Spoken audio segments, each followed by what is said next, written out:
નમસ્કાર દર્શક મિત્રો, અવાજ ન્યૂઝ ચેનલમાં હું મેઘા અગ્રવાલ આપનું હાર્દિક સ્વાગત કરું છું। આપ જોઈ રહ્યા છો અવાજ ન્યૂઝ અને સમય થયો છે આજના મહત્વના સમાચાર પર નજર કરવાનો।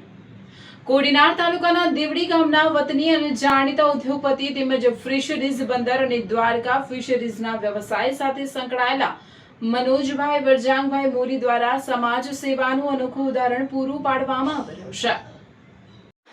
કોડીનાર તાલુકાના દેવડી ગામના વતની અને જાણીતા ઉદ્યોગપતિ તેમજ ફિશરીઝ બંદર અને દ્વારકા ફિશરીઝના વ્યવસાય સાથે સંકળાયેલા મનોજભાઈ વરજાંગભાઈ મોરી દ્વારા સમાજ સેવાનું અનોખું ઉદાહરણ પૂરું પાડવામાં આવી રહ્યું છે।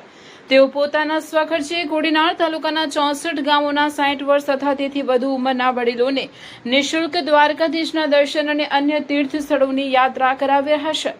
આ સેવાકીય અભિયાનનો મુખ્ય હેતુ એવા વડીલોની ભગવાનના દર્શનનો લાભ અપાવવાનો છે જેઓ આર્થિક અથવા અન્ય કારણોસર તીર્થયાત્રા કરી શકતા નથી। મનોજભાઈ મોરી દ્વારા અત્યાર સુધીમાં અનેક વડીલોને સુરક્ષિત અને સુવિધાસભર બસ વ્યવસ્થા સાથે પવિત્ર દ્વારકા યાત્રાનો લાભ અપાવવામાં આવ્યો છે। તેમના આ સેવા યજ્ઞની સમગ્ર કોડીનાર પંથકમાં પ્રશંસા મળી રહી છે। નિસ્વાર્થ સેવા, વડીલો પ્રત્યેનો આદર અને સમાજ પ્રત્યેની જવાબદારીનું ઉત્તમ ઉદાહરણ રજૂ કરતા મનોજભાઈ મોરીના આ કાર્યને લોકો દ્વારા બિરદાવવામાં આવી રહ્યું છે। સમાજમાં આવા સેવાભાવી વ્યક્તિઓ અન્ય લોકો માટે પણ પ્રેરણા સ્ત્રોત બની રહ્યા છે।